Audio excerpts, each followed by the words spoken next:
Welcome back, friends, to my YouTube channel PK Mantra English Classes. I am Prabhat Kumar Singh, and today I am going to explain the poem My Native Land by Sir Walter Scott. Friends, सबसे पहले मैं बोलना चाहूँगा I am sorry कि मैं पिछले लगभग 5 महीने से कोई वीडियो नहीं बना पाया।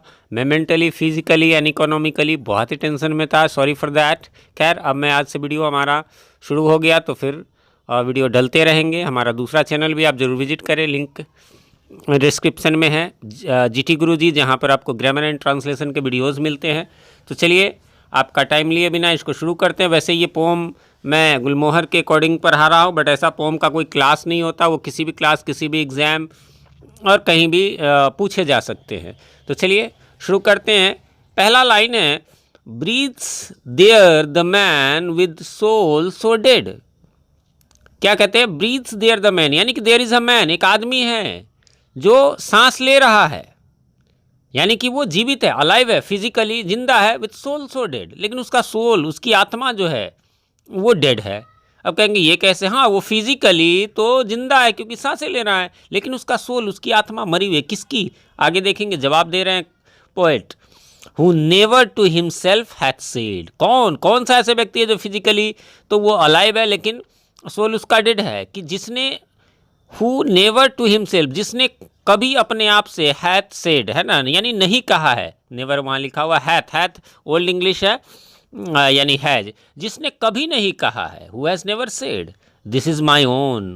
क्या नहीं कहा? This is my own, my native land, यानी जिसने ये नहीं कहा कि ये मेरा अपना है, ये मेरी अपनी धरती है ना। लैंड मीन्स धरती, देश, भूमि। तो जिसने अपनी धरती को, अपनी मातृभूमि को मातृभूमि नहीं कहा है, मदरलैंड को मदरलैंड नहीं कहा है, वो आदमी फिजिकली तो जिंदा हो सकता है बट वो इमोशनली डेड है।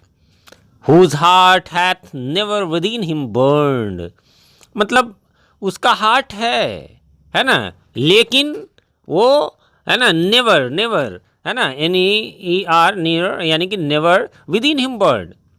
उसका हार्ट है लेकिन कभी रहा नहीं है, वो तो विदिन हिम बर्न्ड, उसका हार्ट तो उसके अंदर ही जल गया है, नष्ट हो गया है, डिस्ट्रॉय हो गया है उसके अंदर ही। As home his footsteps he hath.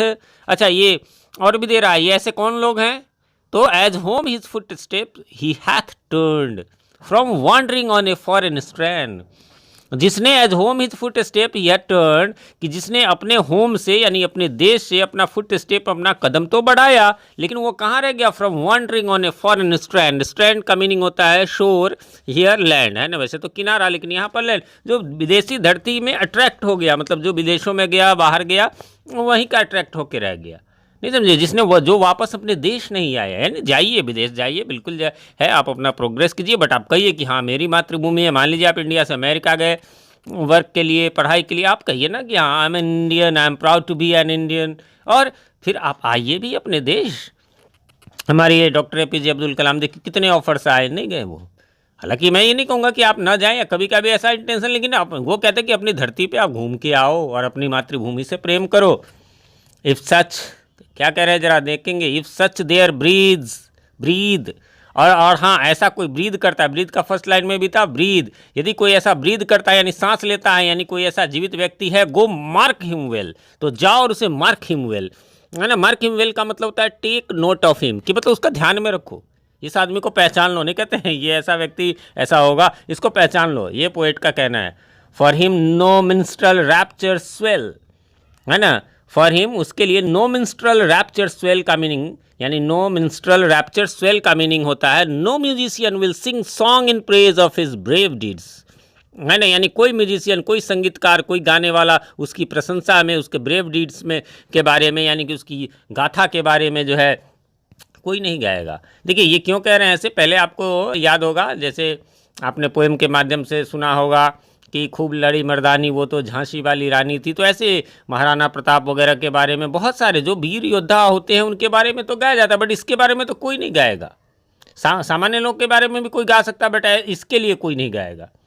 High दो हिज टाइटल्स, चाहे उसके टाइटल्स हियर मीन्स, ध्यान रखेंगे, रैंक और पोजीशन इन सोसाइटी, चाहे सोसाइटी में उसका कितना भी बड़ा रैंक हो, है ना। इसको ध्यान रखेंगे, हाई दो, THOUGH, इसको दो पढ़ेंगे, यद्यपि, है ना, कितना भी उसका रैंक हाई हो, कितना भी पोजीशन हाई हो, कितना भी पैसे प्रतिष्ठा वाला हो, प्राउड हिज नेम, चाहे उसका नाम यानी वो खूब विख्यात हो, उसका नाम बहुत अच्छा हो, बाउंडलेस इज वेल्थ, है ना, बाउंडलेस जिसकी बाउंड्री ना हो, है ना, लिमिटलेस उसके पास, boundless means limitless his wealth, भले ही उसके वेल्थ जो है वो मतलब असीमित धन हो उसके पास, एज विश कैन क्लेम, जितना कि वो चाहे उतना क्लेम कर सकते, मतलब अरबों खरबों डॉलर ना जाने कितना कितना हो, फिर भी डिस्पाइट दोज टाइटल्स, चाहे उन टाइटल्स के बावजूद, डिस्पाइट के विरुद्ध, के बावजूद, चाहे उस पावर शक्ति के बावजूद, एंड पेल्फ, है ना, यानी पेल्फ मीन्स मनी, है ना, specially that which is gained in a dishonest way, खास करके जो वो काला धन जिसको कह सकते हैं आप, पेल्फ मीन्स ही है।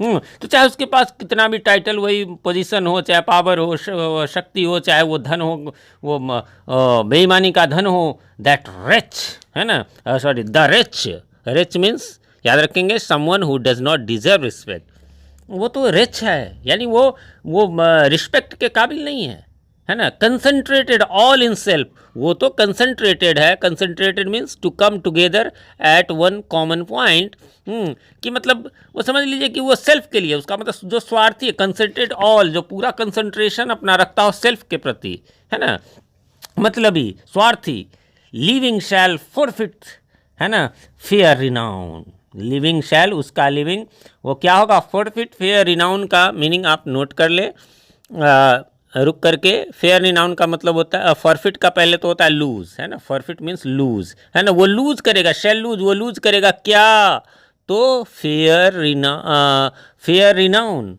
फेयर रिनाउन का मतलब होता है गुड रेपुटेशन एंड फेम, जो भी उसका अच्छा नाम वाम है ना, वो सब जो है लूज करेगा, फॉरफिट करेगा, एंड डबली डाइंग, और पता है वो 2 बार मरेगा, शैल गो डाउन, है ना, पहला कैसे, तो shall go down to the vile dust, है ना, वाइल्ड मीन्स अगली, अगली डस्ट में, एक तो मिट्टी में मिल जाना, सबको मिल जाना है, हम सब ने मिल जाना है, फ्रॉम वेयर्स ही स्प्रंग, है ना, फ्रॉम वेयरेंस, वेंस, वेंस मीन्स यहाँ पर फ्रॉम वेयर आप कह लीजिए, है ना, ये वर्ल्ड फैंसन है, फ्रॉम वेयर, जहाँ से कि वो स्प्रंग हुआ था, स्प्रंग मीन्स क्या हुआ, पैदा हुआ था, यहाँ वो स्प्रिंग माने उछलना केवल नहीं, पैदा होना, निकलना, जहाँ से वो निकला था, जिस मिट्टी से, लेकिन एक तो ये मरेगा, और दूसरा अनवेप्ट, उसके लिए कोई रोएगा नहीं, अनऑनर्ड, उसको सम्मान नहीं मिलेगा, एंड अनसंग, नॉट सेलिब्रेटेड और प्रेज्ड, है ना, अनसंग मीन्स नॉट से, उसके बारे में कोई सेलिब्रेट नहीं करेगा, मतलब उसको याद नहीं करेगा, कोई प्रशंसा नहीं करेगा, नहीं समझे, तो एक तो वो पहले से मरा हुआ, डबली डाइंग क्यों कहा गया, फिर से समझ लीजिए इसको, एक तो ये कि उसका सोल डेड है, तो पहले तो वही मिट्टी में मिल गया, वो मरा हुआ के समान